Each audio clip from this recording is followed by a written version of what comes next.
nuestro límite a la obediencia a las autoridades terrenales? Es una pregunta que nos hacemos y muchos se han hecho en este tiempo de cuarentena, tiempo donde al parecer las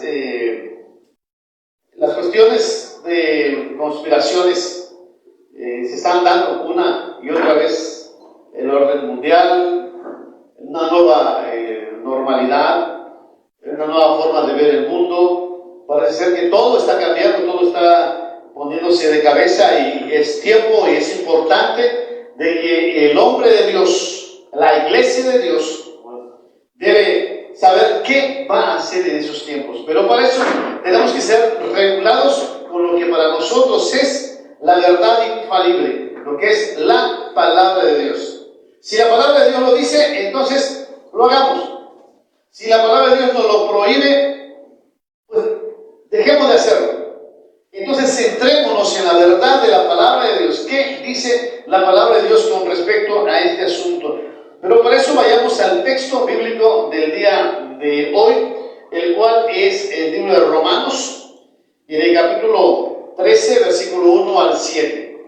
Así que te invito a que vayas allá a la palabra de Dios, al libro de Romanos, capítulo 13, versículo 1 al 7, el cual dice de la siguiente manera, y vas a tener que tener la Biblia ahí en tu mano, Romanos capítulo 13, versículo 1 en adelante dice así: sométase toda persona a las autoridades superiores, porque no hay autoridad sino de parte de Dios, y las que hay por Dios han sido establecidas. De modo que quien se opone a la autoridad, a lo establecido por Dios, resiste, y los que resisten acarrean condenación para sí mismo, porque los magistrados no están para infundir temor al que hace el bien, sino al malo. ¿Quieres pues no temer la autoridad? Haz lo bueno, y tendrás alabanza de ella, porque es servidor de Dios para tu bien. Pero si haces lo malo, teme, porque no en vano lleva la espada, pues es vengador, servidor de Dios, vengador para castigar al que hace lo malo, por lo cual es necesario estarle sujeto, no solamente por razón de castigo, sino también por causa de la conciencia, pues por eso pagáis también los tributos, porque son servidores de Dios, que atienden continuamente a esto mismo. Pagad todo lo que debéis, al que tributo, tributo, al que impuesto, impuesto, al que respeto, respeto, y al que honra, honra. El libro de Romanos, en el capítulo 13, nos habla de una forma más abundante de lo que debemos hacer con las autoridades en cuanto al respeto a la autoridad, a la honra que se le debe dar. Pero no solamente el libro de Romanos nos habla, sino también el apóstol Pedro nos habla prácticamente palabras muy similares, palabras muy parecidas, que tenemos que tenerle ese respeto, esa honra debida a la palabra de Dios. Según el texto bíblico, ¿cuáles son nuestras actitudes ante el gobierno? Bueno, según el texto bíblico, sin hacerle ningún otro análisis, sin buscar mayor pensamiento, nos habla de sujetarnos a la autoridad. Porque la autoridad que tienen ellos depende de la autoridad de Dios. Así que las autoridades que están establecidas por Dios. De una manera, de una lectura rápida, de una lectura así sin mayores análisis exegéticos, hermenéuticos, pues podemos decir, pues hay que someternos a la autoridad de Dios. ¿Por qué? Pues dependen de Dios, son de Dios. Y debemos estar no solamente por razón de castigo, sino más los cristianos por razón de conciencia. Nosotros debemos entender este hecho. El gobierno lo sabe o no lo sabe, no sé, pero hay que someternos por conciencia. Y por eso debemos pagar tributos, impuestos, debemos darle honra, debemos darle el respeto necesario. Bajo ese principio, podemos entender que nosotros así estamos, pero aparte del ciudadano que debe estar sometido, por decirlo de una manera, a las autoridades, recordemos que la palabra sometido no solamente es una área al gobierno. La palabra de Dios dice que someteos los unos a los otros en el amor. Eso lo dice en el libro de Efesios. También dice, mujeres están sujetas a vuestros maridos. Pero también nos dice que hijos están sujetos a vuestros padres. Entonces está hablando de una área de sujeción bajo la autoridad de Dios. Si el padre está fuera dirección de Dios, ahí estamos en graves problemas. Es lo mismo que va a suceder si el gobierno no quiere someterse a la autoridad de Dios. Entonces estamos en serios problemas, pero eso lo vamos a ver un poco más adelante. ¿Cuál debe ser la actitud del gobierno ante las autoridades? Según Dios, Dios ha establecido un orden, un lineamiento que debe seguir todos los gobiernos del mundo, porque, como dice el libro de Salmos, en varios capítulos, de Jehová es la tierra y su plenitud, el mundo y los que en él habitan. De Jehová es el cielo, en la tierra, todo lo que hay en ellos. Dice uno de los salmos, si tuviera yo hambre, ¿me darías de comer? Debemos entender, el autor de toda autoridad es Dios. Y Dios ha delimitado lo que deben hacer los gobiernos. Bajo esta premisa, bajo esta consideración, leyendo así brevemente, dice que el gobierno o la autoridad está para infundir temor al malo. 2. Para alabar o premiar a los que hacen lo bueno. Y añade que es un servidor de Dios. El gobierno es un servidor de Dios. Servidor bueno o servidor malo, eso lo veremos. Pero la Biblia nos dice que al servidor malo lo pondrá en su parte, en el lago de fuego y de azufre. Eso dice las Escrituras. Pero también dice que al que hallara haciendo así bien, lo pondrá en alto. Ahora, como es un servidor de Dios, tiene que hacer todo lo que Dios dice que se haga. Es decir, se alegra con el que hace lo bueno, pero también es vengador de Dios. No en balde lleva la espada, dicen las Escrituras. Y por eso los tributos son recibidos por él para entender el reinado de Dios, ya que son siervos de Dios. Eso en una forma clara, de una manera sin análisis hermenéutico, exegético, podemos decir, bueno, eso es lo que quiere decir el libro de Romanos. Ahora, ¿cuál sería el aspecto de un análisis un poco más profundo sobre este asunto? Bueno, a eso vamos a entender desde el principio bíblico hasta dónde nuestro límite, nuestra obediencia es tan obediente o qué tan no tan es obediente según los principios de Dios. Ahora, vayamos a este asunto primordial. Romanos 13, versículo 1 dice, tú puedes ir a ver aquí y leerlo y decir, sométese toda persona a las autoridades superiores. La palabra superiores implica, es decir, toda persona que está por encima de ti, porque tiene una autoridad, porque es tu papá, porque es tu maestro, porque es alguien sobre ti. No solamente hace referencia al presidente de la República, sino al senador, al diputado, al presidente municipal, al gobernador. Todas las autoridades superiores deben son como tal y por lo tanto la gente debe someterse a ella. Y añade, porque no hay autoridad sino de parte de Dios. Esta porción implica que Dios valida toda autoridad terrenal. Dios, porque es Dios, porque Él es la autoridad suprema, cada persona que tiene autoridad lo representa.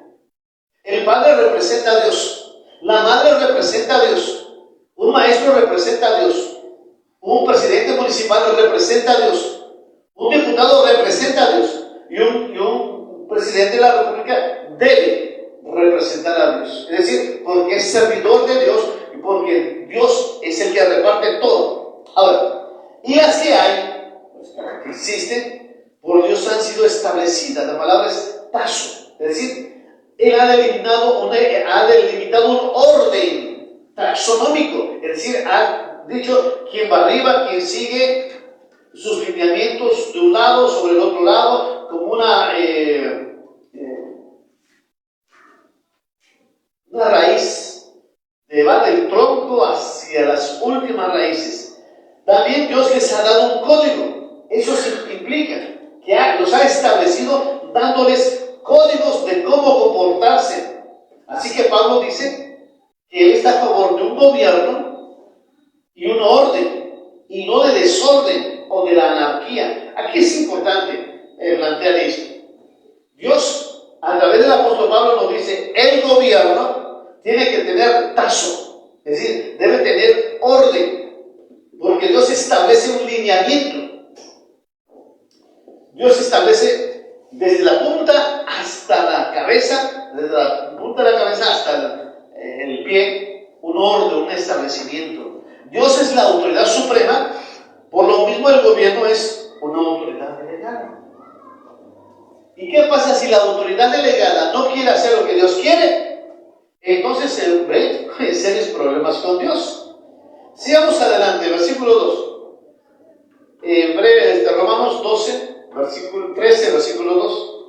De modo quien se opone, la palabra es antitazo, está en lucha contra lo establecido por Dios, o se dispone en lucha. Originalmente este es un término militar y pone información de batalla en contra de, o con frecuencia se halla en algunos papiros que ese es el significado. Quien se opone o quien se levanta como armas en contra de. Acordémonos de la revolución rusa, que se oponen ante lo establecido, a la revolución cubana, que se oponen ante lo establecido, como también la revolución china se opuso ante, y así, vamos, la revolución francesa se opone ante. Pero ahora, desde la perspectiva de ahora, lo vemos, estuvo bien, pues ya se cambió de gobierno, pues ya ni modo. Pero llegó un momento en el que ciertas revoluciones se levantaron contra lo ya establecido. Eso debemos entenderlo. Mira lo que dijo Friedrich Nietzsche, Dios ha muerto, y parece que lo mataron los hombres. ¿Por qué? Porque se han opuesto siempre a Dios. Las autoridades, ciertas autoridades se rebelan contra lo establecido. Si de eso vamos, podemos decir que muchos gobiernos están instituidos bajo rebelión, porque se rebelaron ante ya lo establecido. El apóstol Pablo dice, la autoridad o lo establecido, Pablo rectifica que el gobierno del hombre está delineado por lo que ha establecido Dios. Porque a lo que Dios resiste, dice, o se levanta en contra, y los que resisten acarrean condenación para ellos mismos. La Biblia nos dice, Dios estableció gobiernos, pero los hombres no han querido esos gobiernos y se han levantado contra ellos. Y la gente ha seguido a la multitud. ¿A dónde va Vicente? A donde va toda la gente. Sí, ciertamente. Hay elecciones y dicen, como todos van a votar por ese, yo también voy a votar por ese. Y casi la mayoría son borreguitos de un borrego mayor. Ese es el gran problema. Pero no miramos a Dios, el creador del universo. Ahora, sigue, Pablo entiende esta cuestión de los gobiernos establecidos. Si alguien se levanta con el gobierno establecido, la pregunta que nos hacemos, ¿qué impedirá que estos gobiernos se levanten contra Dios? Es lo mismo, en el sentido, si no amas al hermano que miras, ¿cómo dices que vas a amar a Dios y no lo ves? Si tú te rebelas contra la autoridad que está establecida por Dios, ¿quién te impide a ti levantarte contra Dios? Ese es el problema, esa es la situación de raíz. Por eso debemos entender hasta dónde está mi límite con el gobierno que voy a obedecer. Este gobierno está bajo el planteamiento de Dios, porque la Biblia dice que la ira de Dios se revela desde el cielo contra toda impiedad e injusticia de los hombres que detienen con injusticia la verdad. Sea un hombre en particular, una asociación que se levanta contra la verdad, sea una organización que se levanta contra Dios, sea una familia que se levanta contra Dios, contra la verdad, o sea una nación que se levanta contra la verdad, que es Jesucristo y Dios eterno. Entonces el apóstol Pablo en el capítulo 13, versículo 3 dice, porque los magistrados, aquí empieza este asunto, porque los magistrados, los que están al frente, no están para infundir temor. La palabra es miedo, phobos. Ellos no están para dar miedo al que hace el bien. O sea, esa no es la labor de ellos. Sin embargo, hemos visto los gobiernos que al que hace lo bueno, le llaman malo, como dice el profeta. Ay, al que lo bueno llaman malo y a lo malo le llaman bueno. Bueno, ese es el principio bíblico. Ese es el principio que el apóstol Pablo coloca y pone sobre las IES, sobre las heridas de los pueblos, sobre las naciones. Ahora, dice, ¿quieres pues no temer, o sea, tener miedo a la autoridad? Haz lo bueno y tendrás alabanza de ella. El gobierno, pues, según el apóstol Pablo y según la palabra de Dios, es establecer correctamente qué es bueno y qué es malo. Aquí entramos en un problema de la relatividad de la verdad. ¿Quién le dice al gobierno que es bueno? ¿Y quién le dice al gobierno lo que es malo? Entendemos que el gobierno debe entender lo que es bueno y lo que es malo a partir de aquel que es la verdad absoluta, y eso es Dios. El problema está de que hay muchas personas que no entienden cuál es la verdad absoluta, y eso lo vamos a ver más al rato. Para el hombre hacer cosas buenas, ¿sí?, debe hacerlo para él como para los ciudadanos de su país. El gobierno debe premiar, debe elogiar, debe recomendar a tales personas. Según la Biblia, no hay otra forma sino esa. Al bueno, premialo. Al que está haciendo lo bueno, recompénsalo. Al que está haciendo lo mejor, dile, ¿saben qué? Este hombre es digno de confianza. Si quieren contratarlo, si quieren buscarlo, búsquenlo. Es una persona de bien. Pero por otro lado, el hombre que hace cosas malas, tanto para el gobierno como para los ciudadanos, el gobierno debe causarles temor, debe causarles tanto miedo al bandido, al malhechor, pero un miedo que no sean capaces de levantar otra vez para hacer lo malo, para no hacer un disturbio y perturbar la paz y el orden establecido por Dios, no la paz y el orden establecido por el hombre. La Biblia dice que en los postreros tiempos dirán las naciones paz y seguridad, pero es conforme la humanidad, conforme el hombre. Entonces vendrá el fin. ¿Por qué? Porque se han rebelado contra la verdad y el orden establecido dado por Dios. Así pues, entendemos que el gobierno es servidor de Dios. Es servidor de Dios. Y lo dice con toda claridad. ¿Por qué es servidor? Romanos 13, 4 al 6. Voy a leerlo. Tengo aquí algunos datos y algunas informaciones que te pueden servir. Dice, ¿por qué servidor es diácono? La palabra es diácono. De Dios para tu bien. Pero si haces lo malo, teme, porque no en vano lleva la espada, pues es servidor, es diácono de Dios. Vengador para castigar, es decir, para la ira. El gobierno tiene ira, tiene enojo, como Dios tiene su ira, su enojo. Y la ira de Dios es para el malo. Así que la ira del gobierno tiene que ser para el malo, no para el bueno. Romanos 15, 13, 5 dice, por lo cual es necesario estarles sujetos, no solamente por razón de castigo, o sea, por la ira del gobierno, sino también por causa de la conciencia. Y aquí habla del creyente, del cristiano, que debe tener en su conciencia, que es una parte más elevada del solamente tener miedo, sino yo entiendo que le debo respeto, porque atrás de ese respeto es respetar a Dios. No le respeto por la ira, es como a Dios. A Dios no se le respeta porque ay, me va a echar al infierno y vivir una vida de temor, una vida de miedo, sino se le adora a Dios. Porque hay temor de Dios sabiendo de que Él es Rey, Él es Señor, y merece honra, merece gloria, merece adoración. Y por lo tanto yo me sujeto a sus lineamientos y sé que todo lo que Él diga me va a ir bien. Y me va a ir con bendición porque estoy sujeto a su voluntad. De la misma manera, el gobierno es servidor de Dios, que hace esas dos consideraciones. Como lo hace Dios, bendice al bueno y al malo le da su corrección, le da su castigo, pero a todos es la misma ley, sobre todos, sobre buenos y sobre malos, porque así obra Dios. Dios dice que extiende sus manos sobre la humanidad y hace llover sobre buenos y sobre malos. Su misericordia se extiende sobre todos, pero si el malo sigue en su maldad, la ira de Dios está sobre él. De la misma manera, el gobierno es así. Al malo tiene que castigarlo con la ira. Versículo 13:6 dice: por esto mismo pagáis también los tributos, porque son servidores. Aquí la palabra ya no es diácono, sino es leiturgo, es decir, un servidor público, un servidor del gobierno, pero que está trabajando para Dios. Dice que atiende continuamente a lo mismo. ¿De qué manera va a premiar al bueno? ¿De qué manera va a castigar al malo?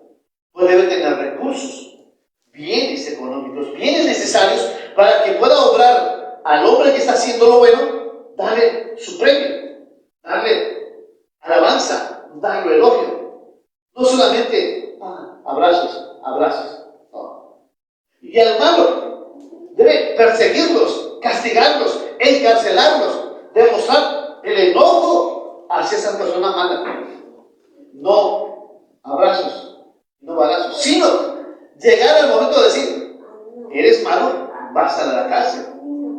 Según la ley de Dios, que Dios le estableció a cada gobierno en todo el mundo. O sea, no estoy diciendo yo, lo estoy diciendo la palabra de Dios, pero estamos haciendo una revisión desde el parámetro hermenéutico, del carácter exegético. Vamos a examinar realmente cómo está esta situación. Y déjenme decirles que cuando el apóstol Pablo escribió esta carta, estaba en tiempo de Nerón. Y reconocemos que Nerón fue uno de los más sanguinarios emperadores de Roma. Y que la iglesia cristiana, como la judía, estaba inmersa en una sociedad politeísta que adoraba muchos dioses. Pero la ventaja de esto, del politeísmo romano, era que adoptaba a las iglesias, a las religiones que conquistaba. Así adoptó el judaísmo, reconocía que había un solo Dios de los judíos y permitía que estuvieran en las sinagogas. Y consideraba que el cristianismo era parte de una secta de los judíos, y por lo tanto permitían que ellos siguieran propagando el evangelio porque era de una religión conocida y reconocida.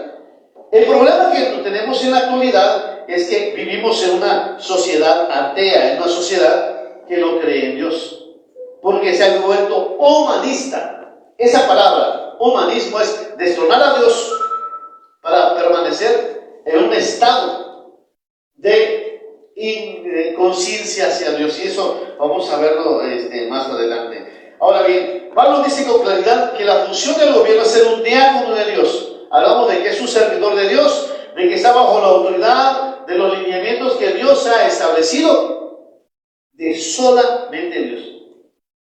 Y por lo mismo no debe desobedecerlo. Es como una persona que invita a su casa, a su trabajo, a trabajar en su casa, ya sea como cocinera o ya sea como limpiadora, afanadora, y está bajo contrato. Dice: tú eres mi servidora y vas a hacer esto y esto y lo otro, y le especifica órdenes por el cual debe hacer. Pero si la persona no se somete a ese lineamiento, lo que tiene que hacer es desecharlo, como dice el apóstol Pablo, ¿no? Así en el libro de Romanos: por cuando no tuvieron tomar en cuenta a Dios, también Dios los entregó a la inmundicia de sus corazones. Y eso es lo que pasa con muchos gobiernos. Los dejan en libertad para hacer lo que ellos quieran, pero las debidas consecuencias vienen después.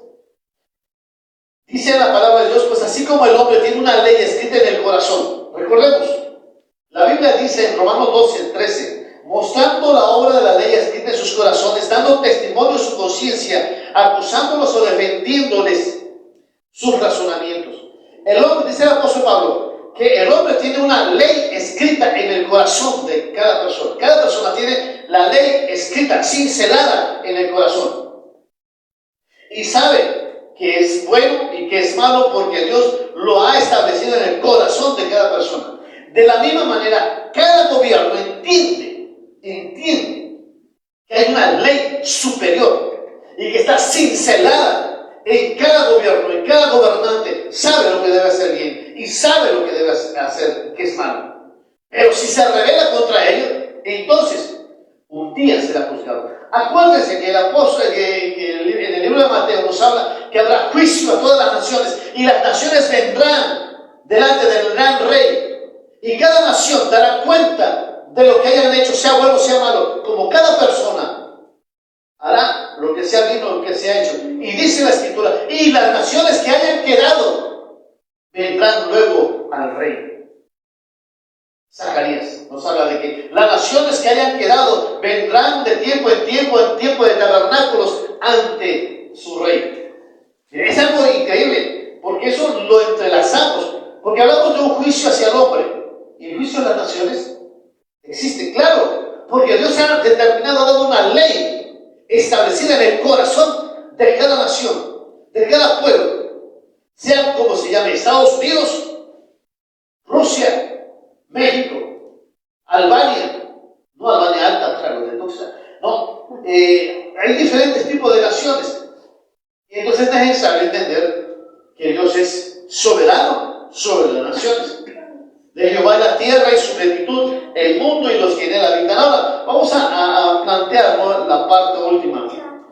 Pero para que el gobierno ejecute lo que es bueno y lo que es malo, es necesario que todos los ciudadanos paguen tributos. ¿Qué son los tributos? Bueno, los tributos son aquellos impuestos establecidos por ser conquistados. El gobierno nos ha tomado y tenemos que pagar ciertas herencias, tenemos que pagar ciertas contribuciones, como por ejemplo el predial de mi casa, el predial de tu casa. Como por ejemplo tú vas y compras mercancía y automáticamente te están quitando el IVA. Tú estás pagando y estás recibiendo, te están quitando ciertos impuestos.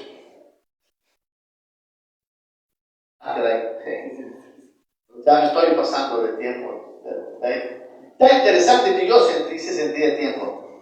Bueno, lo cierto es que el cristiano participa facilitando al servidor, al liturgo, al diácono de Dios, por medio de sus contribuciones. Por medio de sus contribuciones. Ahora, déjame decirte otra cosa más interesante. Dice, pagad a todos los que debéis, al que tributo, tributo, al que impuesto, impuesto, al que respeto, respeto, al que honra, honra. La Biblia dice debe ser pagador, no debe ser deudor. No, tampoco debes andar pidiendo como limosna, porque eso déjaselo al pobre, al débil, al desamparado. Si Dios te ha dado la fuerza para trabajar, trabaja y paga tus impuestos. Pero es triste y lamentable que mucha gente no quiere trabajar, no porque ya haya sido de la tercera edad, porque la Biblia dice acerca de las viudas y de los huérfanos y los desamparados que hay deber de ayudarlos y mantenerlos. Por eso la iglesia también debe ayudar a las viudas, debe ayudar al huérfano, al desamparado. También el gobierno debe apoyar a aquellas personas que están en necesidades. Pero que aquellos que ni estudian ni trabajan, aquellos que no hacen nada más que se las pasan en sus casas haciendo lo que no corresponde y recibiendo los beneficios como si fuera un mendigo, como si fuera un pordiosero que necesita misericordia, eso no es correcto. Porque el gobierno debe entender qué es bueno y qué es malo. El hombre debe dar tributos, el hombre debe dar impuestos. ¿Por qué es necesario? Es parte para nuestro bien. Ahora, vayamos al punto de las conclusiones, que son muchas, son bastantes, ¿no? Vamos a ver una ojeada al mundo. De Jehová es la tierra y su plenitud, el mundo y los que en él habitan. Pero ¿qué pasa si el gobierno no está dispuesto a entender que tiene que dar cuentas con Dios? Y si el gobierno no cree en Dios, sino que en el hombre mismo como su Dios. De hecho, el mundo está infestado de una doctrina y de una enseñanza que dice que el hombre es Dios de su propio destino. Y que todos los caminos no llevan a Dios, llevan a Roma. Que todos los caminos llevan hacia el hombre, no hacia Dios. Países que promueven ciertos aspectos, lo voy a decir con claridad, países actuales que practican y promueven el ateísmo, o sea, sin Dios, en una forma clara, directa. China comunista, Corea del Norte, Cuba, Rusia, Laos, Vietnam, Camboya, incluso la misma ONU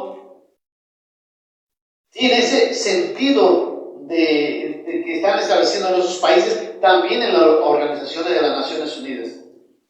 Dice lamentable, pero el socialismo se ha infiltrado y el socialismo es ateo en todos sus sentidos. Los gobiernos que tenemos hoy son verdaderamente siervos de Dios o del hombre. Dios le ha establecido al gobierno, esto debes hacer, pero aparentemente no.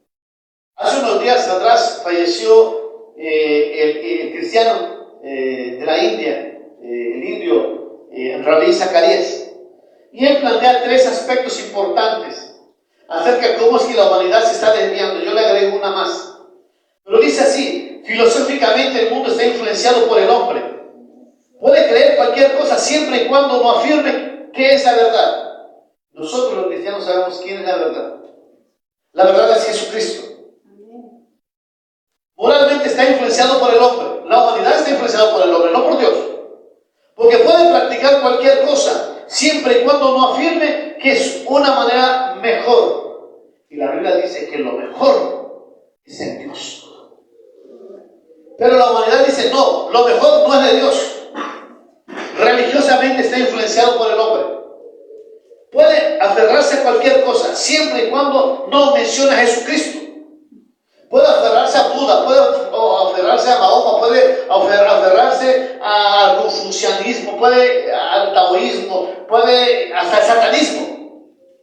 Y la gente le dice, oh, eres un libre pensador. Pero en el momento en el que dice, yo creo en Jesucristo, te dice retrógrada, te dice, es que tú no mereces esta posición. Y la ciencia también está infiltrada en el hombre.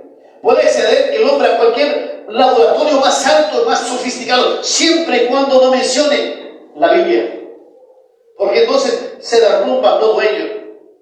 ¿Cómo está la ciencia infiltrándose en toda la humanidad que no cree en Dios? Por ejemplo, la evolución de Charles Darwin.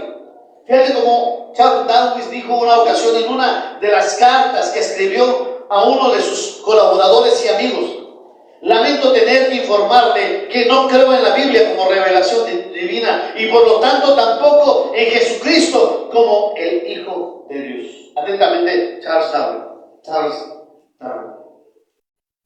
Y él considera que nosotros venimos desde un organismo unicelular y que en algún punto los árboles se hicieron árboles y en otro punto se separó y se empezaron a hacer los animales y que nosotros venimos también del mismo animal. Y el hombre, por lo tanto, sigue siendo un animal. No esperes que nos comportemos como seres humanos civilizados a imagen de Dios. Si creemos que somos animales, entonces actuamos como animales. Y eso es la idea filosófica que se encuentra en este lado. Ahora, políticamente, ¿de qué manera nosotros o la humanidad se está influenciando con la política? Bueno, veamos a Carlos Marx, filósofo, político, ideólogo, en el cual en su vida nunca trabajó, mató de hambre a muchos de sus hijos y de sus hijas las hizo pedazos. En una carta dirigida a Federico Engels dijo: mi esposa ha dado a luz un bebé, desgraciadamente es niña. Fíjate, ¿en qué manera tenía la mujer? Y hoy las corrientes socialistas, feministas, hablan contra el machismo, pero no saben que su origen es machista. Increíblemente, la misma mujer que dice que defiende a la mujer, permite que aborte a una niña, una mujer aborte a su bebé, que es una niña, y no la atiende. Y si tú como mujer no estás a favor de esa mujer, te apedrean como si fueras un machista. Qué triste y lamentable. Karl Marx dijo en una ocasión: no existe Dios, ni una dimensión humana hacia lo trascendente, por ejemplo, algo así como el alma. Para Karl Marx no existe el alma, no existe Dios, no existe Espíritu Santo. Sin embargo, esa economía es la que permea, porque lo único que interesa no es el cielo, sino la economía. El mundo afín es expresado en la vida social, es decir, no hay individualidad, todos somos parte de una gran comunidad, como La Iglesia Católica hoy quiere expresar que estamos en una gran aldea, en que estamos todos, somos una comunidad. Pero ¿sabes qué? Somos individuos. Tenemos nuestra individualidad. Y por lo mismo debemos expresar mediante nuestra individualidad nuestros deseos para servir a Dios y buscar a Dios. Decimos otra vez, ¿a dónde va Vicente? ¿A dónde va toda la gente? ¿A dónde va la iglesia? ¿A dónde va todo el mundo? No. Nosotros tenemos que delimitar cuál es nuestro seguimiento a Cristo. Respecto al gobierno chino, le preguntaron al director nacional de Asuntos Religiosos, ¿creen en Dios? Y ellos dijeron, el Partido Comunista no cree que no existe. Y fíjate que me llamó mucho la atención un artículo en donde juzgaron a Dios. Juzgaron a Dios en 1917-18. Juzgaron a Dios. Hay un dato curioso del juicio a Dios, redactado por el periódico ABC en España. Se los quiero leer. Dice, el 16 de enero de 1918 fue el día elegido para que se celebrara aquel acto sin precedente que se alargó durante 5 horas. Y fue presenciado por una gran cantidad de públicos. A simple vista, no parecía haber diferencias entre aquel juicio divino y otro terrenal. Los detalles estaban perfectamente cuidados, como si en un proceso legal se tratara con una Biblia en el banquillo de los acusados. En primer lugar, se produjo la lectura de todos los delitos que el pueblo ruso había cometido en supuesta representación del resto de la especie humana. Le atribuía el reo. Los fiscales presentaron una gran cantidad de pruebas basadas en testimonios históricos, según los cuales la imputación principal estaba clara: Dios era el culpable. Los defensores designados por el Estado soviético, por su parte, aportaron pruebas de su inocencia. Llegaron incluso a pedir la absolución del acusado, alegando que padecía una demencia grave, o sea, Dios estaba loco, y trastornos psicológicos, y que, por lo tanto, no era responsable de los hechos que le achacaban. Imagínate, Dios siendo acusado por su propia creación. La chinche diciéndole al hombre: no me mates, pero en cualquier momento te pico y te enfermo.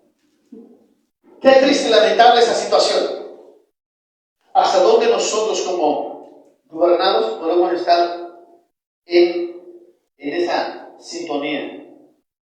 Ahora déjame decirte, cuando un país se levanta contra Dios, deja de ser un servidor, un diácono de Dios, un liturgo de Dios. De la misma manera vale la pena decir, como los apóstoles a los líderes de Israel. Mira, los apóstoles llegaron y le dijeron a los líderes de Israel, ellos eran religiosos, habían hecho su religión, porque una cosa es seguir el Antiguo Testamento, la Torá, y otra cosa es la serie de reglas y de lineamientos que han hecho los eruditos y los sabios de la Torá, sobre la Torá, pero no en la Torá, sobre la base de la Torá, sino sobre la base de sus ideas y de sus pensamientos. Es que lo que Dios quiso decir, eso, es que Dios quiso decir, y es otra cosa contraria a lo que dice la Biblia. En ese momento deja de ser base para seguirlo. Tristemente los judíos, el liderazgo judío de aquel entonces, seguía las normas que ellos habían hecho, pero no la Torá, la palabra de Dios. Entonces los apóstoles dijeron: no podemos, no debemos obedecer las órdenes. Nuestro límite llega hasta aquí. Hemos sido encarcelados, hemos sido apresados, hemos sido lastimados, hemos sido golpeados, pero que nos cachemos de decir que Jesús es el Señor, jamás. Ellos dijeron: justo delante de Dios obedecer a vosotros antes que a Dios. Porque no podemos dejar de decir lo que hemos visto y oído. Palabra de nuestro Dios. Entonces, ¿qué debemos hacer cuando nuestro gobierno deja de ser un siervo de Dios? Cuando nuestro gobierno atemoriza al que hace el bien. Cuando premia al mal. Cuando los malhechores los deja en libertad y no ejerce contra ellos la espada. Y no quiere ejercer la ira correspondiente al malhechor. Cuando no se reconoce a las personas de bien y permite que personas no nobles participen en el poder juntamente con él. ¿Qué debemos hacer? Yo tengo dos ejemplos. Los cristianos en el Imperio Romano y los cristianos de China, de hoy. Los cristianos del Imperio Romano, no porque estaban siendo perseguidos, acosados, golpeados, derribados una y otra vez, no por eso dejaron de callar, no dejaron de hablar, perdón. Ellos siguieron hablando, dando testimonio de Jesús, creyendo en su corazón que tenía un designio más alto: servir verdaderamente como siervo de Dios. Si el gobierno no quiere ser siervo de Dios, yo asumo mi responsabilidad. Mas yo en mi casa serviremos a Jehová. Yo asumo mi responsabilidad. Yo quiero ser servidor de Dios. Si el gobierno no quiere hacerlo, yo lo haré. Es mi parte, es mi responsabilidad.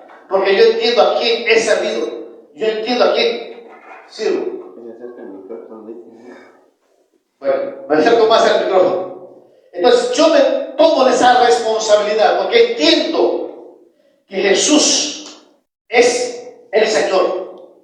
Si el gobierno no lo quiere aceptar, problema suyo, dará cuentas con Dios. Pero en el caso mío, yo daré esa respuesta.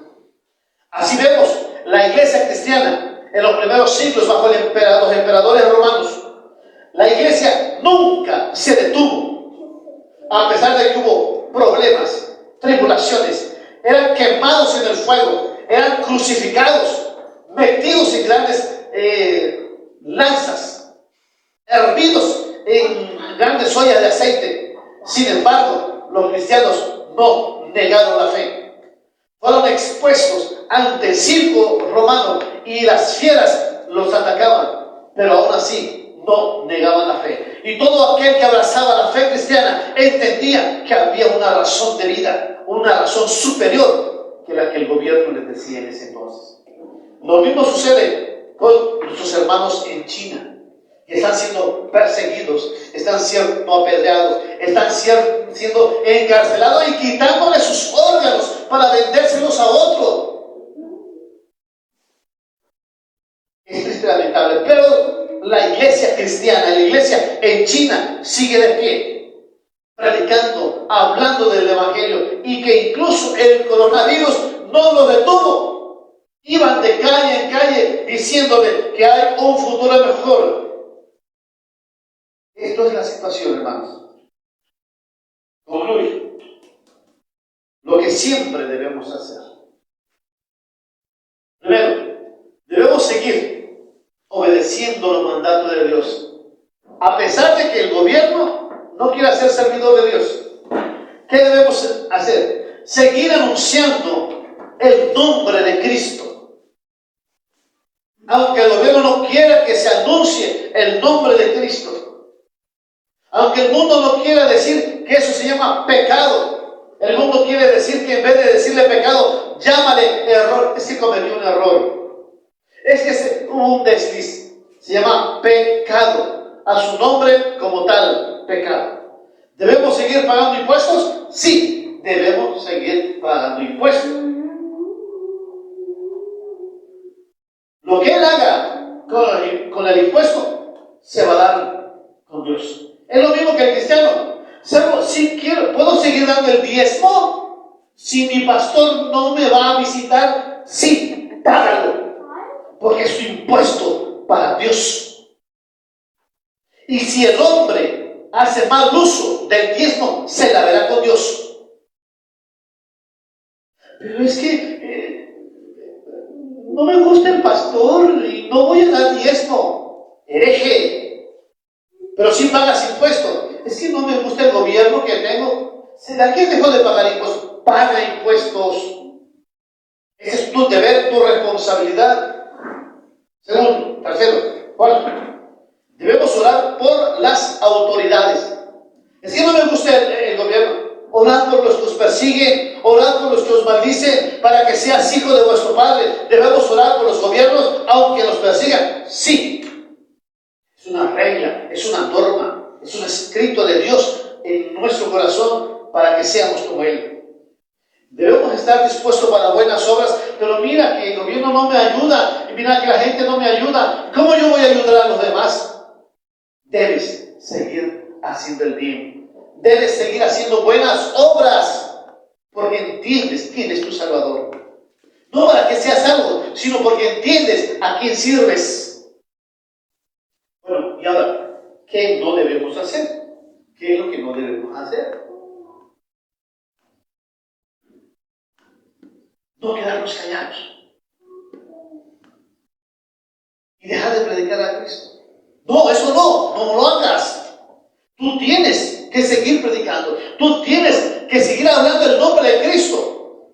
Pero es que ya se va a hacer una nueva ley moral que no importa, sino que todos los caminos nos llevan a un mismo Dios. El budista pues va a Dios, el maometano va a Dios, el de Confucio va a Dios, y nosotros pues también vamos a Dios. Mentira, solamente hay un camino, Jesucristo. Y eso no debemos dejar jamás de callarnos. Otro asunto. Dice la Escritura, no dejando de congregarnos como algunos tienen por costumbre. A mí me van a tachar de loco, de conspiranoico, que han cerrado las iglesias a consecuencia del coronavirus. Y las iglesias ya no se están reuniendo y mucha gente se está enfriando. Y por haberse multiplicado la maldad, la fe de muchos, el amor de muchos se enfriará. Quieren que la iglesia se enfríe. Pero el apóstol que escribe en el libro de Hebreos nos habla diciendo, no dejando de congregarnos como algunos tienen por costumbre. ¡Qué bueno! Aquellos que se reúnen en casa, dos, tres familias se están reuniendo. Eso es bueno. Síguete reuniendo. Sigue confesando tu fe en Jesucristo. Lo que no debemos hacer es llenarnos de odio y llenarnos de rencor. Es que el mundo está mal, el mundo está de cabeza. Voy a hacer lo que ellos me hacen. No debes odiar, no debes tener rencor. Debes manifestar el amor de Dios. Así como el amor de Dios se derramó en tu vida en tantas bendiciones, así derrama tu amor para la gente.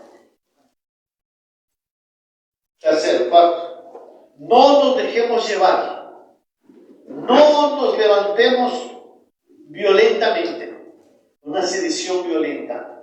Es que yo voy a marchar en contra de este gobierno. ¿Qué vas a hacer? ¿Esa es tu labor? ¿Tú eres la espada de Dios? ¿O es Dios mismo? Mía es la venganza, yo daré el pago, dice el Señor. Y como cristianos tenemos un defensor. Como cristianos sabemos quién nos defiende. El ángel de Jehová acampa alrededor de los que le temen y los defiende. Tú debes ser parte de esto. Para que seáis irreprensibles y sencillos, hijos de Dios, sin mancha, en medio de una generación maligna y perversa. Si esta generación ha decidido ser humanista, si esta generación ha querido seguir a Dios, al hombre y no a Dios, pero nosotros debemos ser irreprensibles y sencillos hijos de Dios, hijos de luz. Decía uno de mis hijos, yo soy un hijo de luz, ¿verdad? Y debemos ser hijos de luz, en medio de la cual resplandecéis como luminares en el mundo. El mundo necesita la luz del Evangelio. El Señor Jesucristo dijo que la luz no se pone debajo de un cajón, de un almud, sino que se levanta en alto para que la gente mire la luz. Nosotros somos esa luz, que tenemos que ponernos en alto. ¿Qué hacer? ¿Hasta dónde llega nuestro límite en la obediencia a las autoridades? Ya fue delineado. Solamente nos corresponde a nosotros seguir siendo luz en medio de esta generación. Vamos a terminar en esta hora. Que Dios te bendiga. Que esto haya llegado a tu corazón para poder levantarte con el poder del Espíritu de Dios. Porque Dios es bueno y su misericordia es eterna y para siempre. El tema de hoy, pues, se llamó así. ¿Cuál es nuestro límite a la obediencia a la autoridad terrenal? Recordemos que antes que todo, nuestro Padre, Dios, anhela que seamos sus hijos y manifestar sus hijos. Se dijo en todo lo que estamos. Nos ponemos de pie, oramos, Padre, en el nombre precioso de Jesús. Te reconocemos como nuestra autoridad y nuestra única autoridad sobre todas las autoridades. Pero también, Señor, nos ha enseñado a respetar y a honrar a las autoridades. Por eso oramos, Señor, por nuestros presidentes, por nuestros líderes, nuestros gobernantes, que tú, Padre, pongas tu mano en su corazón, que tu mano, Señor, se ponga en el corazón de nuestro presidente, que tú, Señor, lo incites a hacer el bien, lo incites, Señor, a que tu ley, la ley que tú estableciste para los gobiernos, sea establecido, Señor, en este gobierno. Que la ley tuya, que ha sido dada a cada hombre, cada mujer, Señor, sea ahora veraz y verídica en el corazón de nuestros gobernantes, de todo senador, de todo diputado, de todo gobernador, de todo síndico municipal, presidente municipal. Los bendecimos y oramos por ellos, mi Dios. Y también por aquellos que se han rebelado y tienen un corazón de rebeldía, Padre. Te ruego en el nombre precioso de Jesús que tú acalles esa rebeldía. Aún incluso si está en el corazón del presidente, o del diputado, o del senador, o del síndico, o del presidente municipal, acalla, Señor, toda rebeldía que se levanta contra ti, mi Dios. Y te reconozca que tú eres el único Dios, el único Señor. Gracias, Jesús, porque eres bueno. Oramos, Señor, en esta hora también por aquellos que están en el frente de batalla con esta enfermedad, con esta virulencia que se da por todo nuestro territorio nacional. Oramos por los médicos, por las enfermeras, por los enfermeros, por los médicos, por los paramédicos, por los neumólogos, por todos aquellos que están al frente de esta contingencia. Los bendecimos y los cubrimos con la sangre preciosa de Cristo. Que ellos sean sanos, sean restaurados, sean limpios. Oramos por ellos. Dales fuerza, Señor. Dales ánimo. Multiplica sus fuerzas. Y permite que haya hombres y mujeres que puedan ayudarlos y fortalecer a sus familias, mi Dios. Oramos por todos aquellos que han perdido familiares, que tú los guardes, los fortalezcas y sean librados de toda enfermedad y toda dolencia. Gracias, Jesús, porque eres bueno. Gracias, Señor, porque tú, Señor, eres nuestro Dios. Y oramos en contra de este virus. Lo reprendemos en el nombre de Jesús.